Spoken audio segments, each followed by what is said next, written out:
saya akan melanjutkan pembahasan perhitungan algoritma Cummins, di mana pada video ini saya akan melanjutkan masalah iterasi kedua. Nah, iterasi kedua sama seperti iterasi pertama, menggunakan rumus Euclidean distance, rumus ini. Nah, yang berbeda adalah nilai sentroidnya. Nilai sentroidnya kita sudah menggunakan sentroid yang baru, yaitu sentroid yang kita dapat dari proses iterasi pertama. Sedangkan data ini 10, 20, 40, 50 ini adalah masih dari dataset yang kita miliki yang di awal. Nah, data ini, data yang berasal dari data awal. Data ini 10, 20, 40, 50. Sedangkan sentroidnya yang kita gunakan adalah sentroid yang baru. Ini dia. Makanya warna biru ini dia 10, 10, 10, ini dia 10, 10, 10. Ini adalah jarak data dengan sentroid C1. Makanya yang diproses dulu adalah data yang berhubungan dengan sentroid C1. Dia mencari jaraknya nih, sehingga nanti dapat diketahui dia berada dalam satu klaster atau tidak, seperti itu. Selanjutnya, jarak data dengan sentroid C2. Nah, datanya sama, masih data set yang awal. Bedanya kita ambil yang sentroid yang kedua. Ini dia, 36,67. 36,67. Sedangkan yang di sisi satunya lagi, di atribut yang kedua, kita ambil sentroid yang baru tadi, 26,67. Selanjutnya kita tinggal proses saja secara matematis. Nah, hasil pemprosesan ini kembali direkap dalam bentuk tabel. Sehingga diperoleh DC1, D adalah distance, C adalah sentroid, artinya jarak data dengan sentroid pertama, yaitu 0, 10, 36,650 ini didapat dari perhitungan yang ini tadi. Kita tinggal memindahkan saja ke dalam tabel. Demikian juga dengan yang DC2, kita tinggal memindahkan nilai yang ini ke dalam tabel, seperti ini. Nah, selanjutnya berdasarkan tahapan flowchart yang telah kita bahas di video pertama tadi, yaitu di sini ada namanya pengelompokan data. Nah, pengelompokan data ini kita melihat dari nilai DC ini. Karena DC1 kurang dari DC2, apakah betul kita lihat DC1 0, DC2 31,45, betul? Karena DC1 kurang dari DC2, ini dia, maka X1 ini adalah data nama obatnya, X1 masuk ke dalam klaster 1. Kita buat dalam bentuk tabel ini, C1. X1 masuk dalam klaster 1. Selanjutnya, DC1 kurang dari DC2 nggak? 10 lebih kecil dari 23,57, betul. Maka X2 adalah demakolin masuk ke klaster 1. Selanjutnya, karena DC1 lebih besar dari DC2, DC1 lebih besar dari DC2, 36,6 lebih besar dari 4,71, maka X3 masuk ke dalam klaster 2. Yang keempat, yang X4, data keempat, DC1 lebih besar dari DC2. DC1 50, DC2 18 lebih besar, maka masuk ke klaster 2. Sehingga pada iterasi kedua ini sudah terjadi perubahan. Kalau pada iterasi pertama kan klaster 1 hanya satu aja, Lestachev. Tapi pada iterasi kedua, yang masuk ke dalam klaster 1, demakolin udah mulai masuk dia ke klaster 1. Kalau pertama tadi, demakolin dia masih berada di klaster 2. Tetapi setelah diolah lagi, ternyata demakolin ini layaknya dia berada di klaster 1. Makanya dia sudah berubah nih, masuk ke klaster 1. Nah, setelah mendapatkan label klaster untuk masing-masing data, maksud kalimat ini adalah setelah mendapatkan label klaster ini dia. Ini kan labelnya, klaster. Ini masing-masing data sudah ada label klasternya C1 atau C2, maka kita cari sentroid baru dengan menjumlahkan seluruh anggota masing-masing.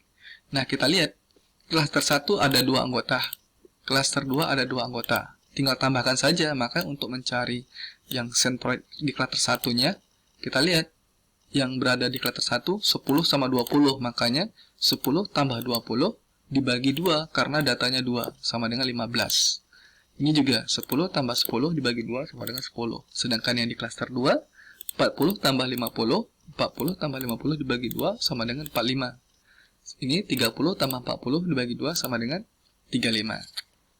Kemudian kita lihat, kita kembali ke flowchart lagi. Kita kembali ke flowchart. Nih, semua klaster tidak berubah. Kalau seandainya ada berubah, maka kita akan masuk lagi ke iterasi ketiga. Tapi kalau seandainya tidak berubah, tidak. Kita lihat apakah centroid yang kedua tadi, apakah centroid yang terbentuk pada iterasi kedua sama dengan centroid sebelumnya. 15, 10, 45, 35. Kita lihat. Beda ya pada, ini dia. Di sini 10, 10, 36, 26,7. Karena beda, maka kita lanjut lagi ke iterasi ketiga. Nah, hal-hal seperti inilah makanya dibutuhkan penerapannya pada software agar prosesnya dapat berjalan secara otomatis. Nah, masuk ke klaster 3. Masuk ke iterasi ketiga. Nah, di iterasi ketiga sama prosesnya dengan iterasi kedua tadi. Bedanya, nilai centroid yang kita gunakan adalah nilai centroid yang baru. Ini dia. 15 diambil dari 15 ini, 10 diambil dari 10 ini. Kenapa hanya pada C1 ini proses di sini? Karena judulnya jarak data dengan centroid C1.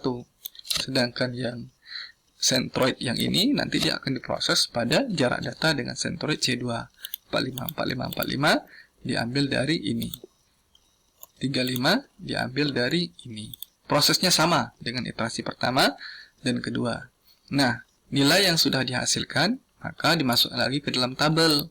DC1, 55, 32,02, 46,9, dimasukin lagi ke dalam kolom DC1.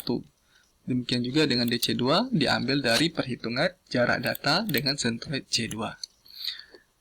Berdasarkan tahapan flowchart yang tadi lagi, maka kita kelompokkan lagi datanya. Kita lihat, 5 lebih kecil dari 43,01, maka otomatis X1 atau data Lestachev ini pasti dia masuk ke klaster C1. Kenapa? Karena dia lebih kecil. 5 lebih kecil dari 43,1.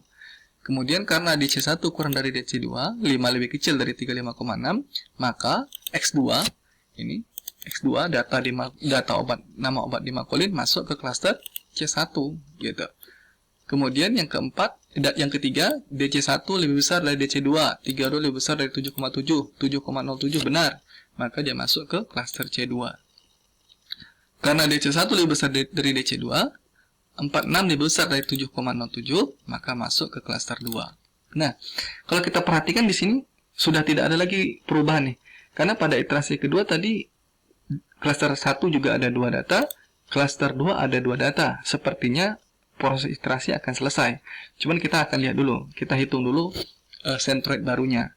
Makanya setelah mendapatkan label cluster untuk masing-masing data, maksudnya adalah ini, datanya Lestachev, labelnya adalah masuk dalam cluster C1, maka kita cari centroid baru. Centroid baru berdasarkan dijumlahkan seluruh masing-masing anggota dibagi dengan jumlah anggotanya.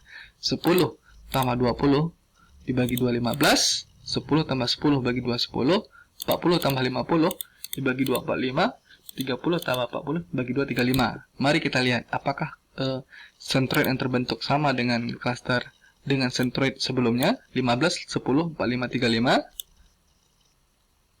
15, 10, 45, 35. Karena sama, kita kembali ke flowchart. Dalam aturannya bagaimana? Semua cluster tidak berubah, ya, maka N. Maka proses Kamin selesai. Seperti itu. Maka proses Kamin selesai. Karena centroid tidak mengalami perubahan atau sama dengan centroid sebelumnya, maka proses clustering selesai. Sehingga dapat disimpulkan, jadi hasil analisisnya, obat Lestachev dan Demacolin berada dalam satu klaster yang sama, yaitu klaster pemakaian obat yang rendah. Sedangkan obat Dionicol dan Rivanol berada dalam klaster yang sama, yaitu pemakaian obat yang tinggi. Sebenarnya secara kasat mata, kita bisa menentukannya karena datanya sedikit. Permasalahannya ketika datanya banyak, seperti itu. Maka dibutuhkan proses perhitungan Kamin yang dapat mengklaster data secara otomatis. Karena kalau kita lihat secara kasat mata, pasti ini dia akan satu klaster, karena 10 sama 20. Dia nilainya dekat, sedangkan 40 sama 50, dia nilainya dekat. Seperti itu. Oke, dengan demikian, maka selesai proses perhitungan algoritma Kamin. Dan untuk penerapannya, untuk penerapan algoritma Kamin, saya meletakkannya di store prosedur MySQL. Kenapa saya meletakkan di store prosedur MySQL? Tujuannya adalah ketika nanti akan dikembangkan ke dalam bahasa pemrograman yang berbeda, atau ada programmer lain yang ingin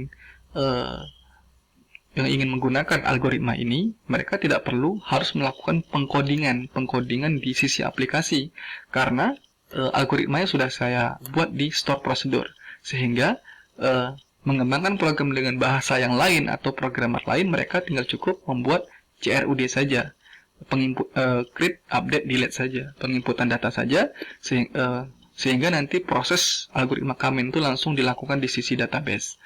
Hal ini menjadi sebuah service atau layanan yang memudahkan dalam pengembangan sistem ke depannya. Sedangkan pembuatan interface-nya saya menggunakan Visual Basic. Di sini sudah terlihat tampilan-tampilan aplikasi yang sudah jadi. Nanti pada video ketiga akan dipresentasikan simulasi dari aplikasi ini. Langsung saja masuk ke dataset dan hasil analisis. Seperti yang telah dipaparkan di awal, dataset yang digunakan adalah data real yang diambil dari sistem informasi klinik pada salah satu klinik yang berada di Jakarta Timur. Di mana hasil dari analisis ini, karena clusteringnya ada dua jenis, yaitu diagnosa dan pemakaian obat, terdapat beberapa hasil analisis. Pada bagian diagnosa, karena data yang diolah pada pembahasan saya ini adalah Januari 2019 dan Desember 2019, di mana diperoleh penyakit terbanyak yang dialami masyarakat Cawang 3, Kelurahan Kebon Pala, Jakarta Timur adalah ISPA. Itu kesimpulan pertama. Yang kedua, penyakit yang berpotensi mulai mewabah dan harus diantisipasi oleh Dinas Kesehatan dan masyarakat setempat terkait adalah abdominal pain, diare, faringitis akut, gastritis, dan OSB febris, karena diagnosa atau penyakit ini berada dalam level atau berada dalam klaster yang tinggi seperti itu. Selanjutnya, dengan adanya laporan ini, maka dapat membentuk klaster-klaster. Kita bisa lihat di sini dalam paparannya, periode Januari 2019 dan Desember 2019, laporan diagnosa pasien terdiri dari atas 3 klaster. Klaster diagnosa tertinggi sebanyak 1 diagnosa, sedangkan yang tinggi sebanyak 5 diagnosa, dan yang rendah ada 36 diagnosa. Hasil analisis keempat, Dinas Kesehatan terkait harus meningkatkan sosialisasi mengenai pola hidup sehat dan penanganan dini penyakit berdasarkan hasil laporan penyakit tersebut. Misalkan tadi yang paling tinggi adalah ISPA. Jadi dengan adanya laporan atau information retrieval ini, maka dapat menjadi pendukung kebijakan bagi Dinas Kesehatan atau stakeholder terkait, kira-kira penanganan apa yang harus diberikan berdasarkan penyakit yang sedang mewabah saat ini. Seperti itu. Selanjutnya, klinik harus melakukan pengadaan stok obat yang prioritas.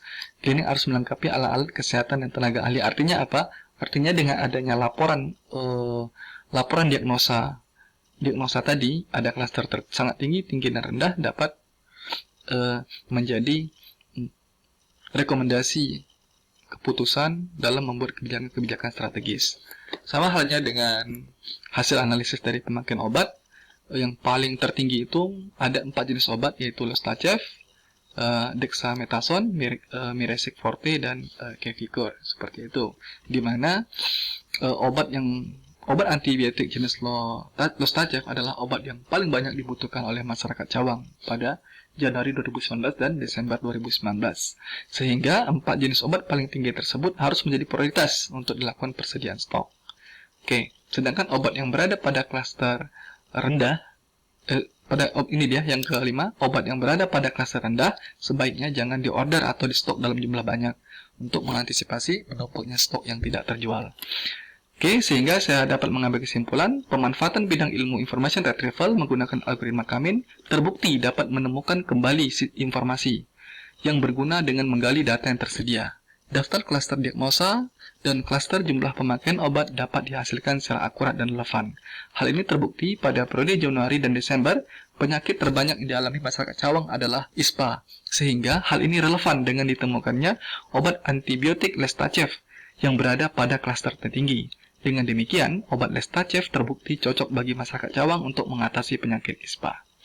Oke, setelah ditemukan informasi ini, maka dapat menjadi pendukung keputusan bagi Dinas Kesehatan dan pihak terkait untuk menerapkan kebijakan strategis lingkungan. Saya kira demikian. Terima kasih.